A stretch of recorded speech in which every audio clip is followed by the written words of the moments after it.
Hello everyone, कैसे हो आप सभी। स्वागत है आप सभी का मेरे साथ में। तो मैं आपकी सुभद्रा दीदी आज वापस से आपके पास में एक बहुत ही प्यारा सा चीज लेकर आई हूँ। जैसे आप लोगों को हमेशा एक बहुत ही चाहिए होता है इंपॉर्टेंट पार्ट की मैम आपने हमें कुछ चैप्टर के इंपॉर्टेंट टॉपिक बता दो और हमारा काम बन जाएगा।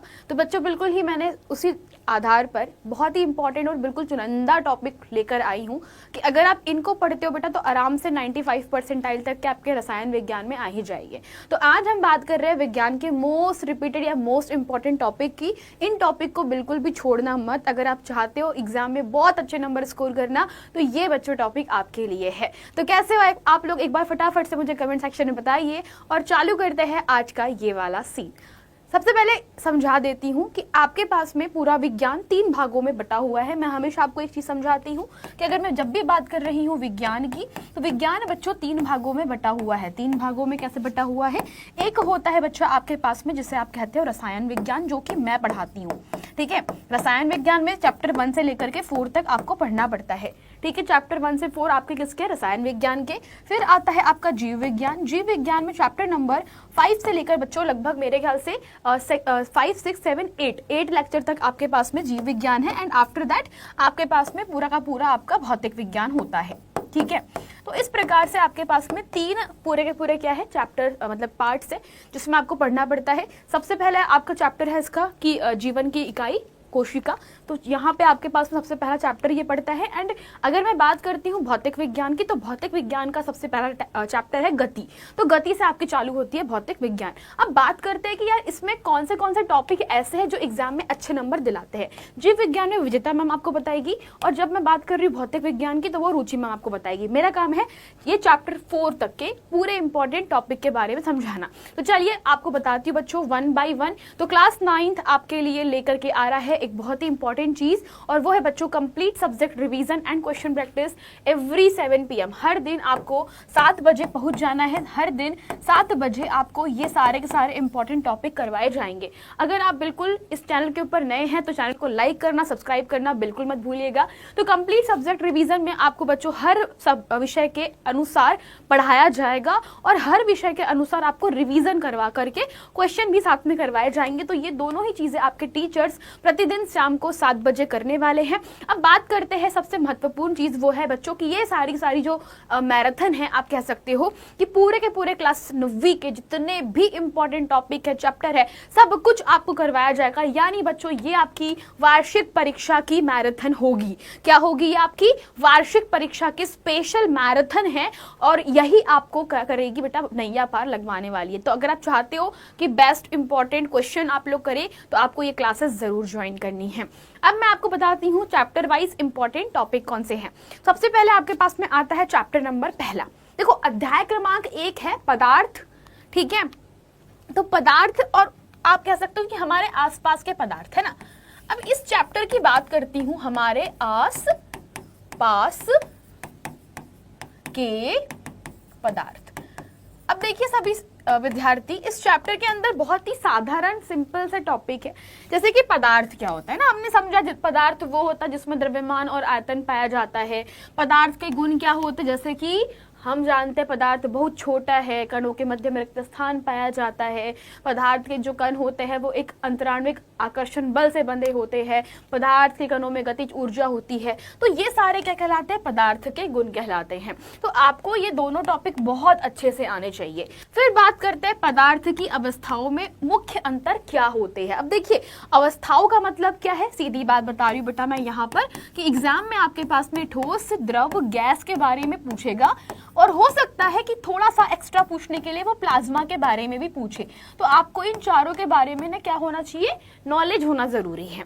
फिर आती है तीसरा इंपॉर्टेंट टॉपिक जिसे आप कहते हो पदार्थ की अवस्था परिवर्तन संबंधित महत्वपूर्ण परिभाषा। अब अवस्था बदलना मतलब ठोस अवस्था से द्रव अवस्था में बदलना, द्रव अवस्था से उसे गैस अवस्था में बदलना या गैस अवस्था से द्रव अवस्था में बदलना। तो ये जो सारे के सारे महत्वपूर्ण परिभाषा है जैसे कि वाष्पीकरण, संघनन है ना। मैं एग्जाम्पल देती हूँ आपको, यहाँ पर आप बाकी समझ जाइएगा। उदाहरण के लिए आपको पता होना चाहिए वाष्पीकरण क्या होता है, या आप लोग ऐसे कह सकते हो कि संघनन क्या है ना। ये परिभाषा बेसिक है ना। हिमीकरण क्या होता है, गलनांक क्या है, क्वथनांक क्या है इत्यादि है ना। गलनांक क्या होता है, क्वथनांक क्या होता है, इत्यादि। ईटीसी मैं लिख देती हूँ, ये सारी परिभाषा आनी चाहिए। इसके अलावा क्वथन की गुप्त ऊष्मा है ना, वाष्पीकरण की गुप्त ऊष्मा के बारे में भी आपको पता होना चाहिए, परिभाषा पूछ ली जाती है। इसके अलावा आप अंत में पढ़ोगे वाष्पीकरण और इसे प्रभावित करने वाले कारण, और इसमें बहुत इंपॉर्टेंट चीज डिग्री सेल्सियस से आपको केल्विन ताप में बदलना। तो आप यहाँ पे कह सकते हो तापमान को डिग्री सेल्सियस से केल्विन और केल्विन से डिग्री सेल्सियस में परिवर्तन करना। ये दोनों को ना आपको बहुत अच्छे से पढ़ना पड़ेगा। ओके, चलिए अब बढ़ते हैं दूसरे चैप्टर के इंपॉर्टेंट टॉपिक। दूसरे चैप्टर के अंदर बहुत सारी चीजें आपको एक्चुअल में पढ़नी पड़ती है, जो कि कक्षा के 9वीं के दृष्टिकोण से ही नहीं, कक्षा 10वीं के दृष्टिकोण से भी बड़ी प्यारी है। जैसे एग्जाम्पल के लिए तत्व क्या होता है, यौगिक क्या होता है, मिश्रण क्या होता है, उनमें अंतर, परिभाषा और इनके प्रकार।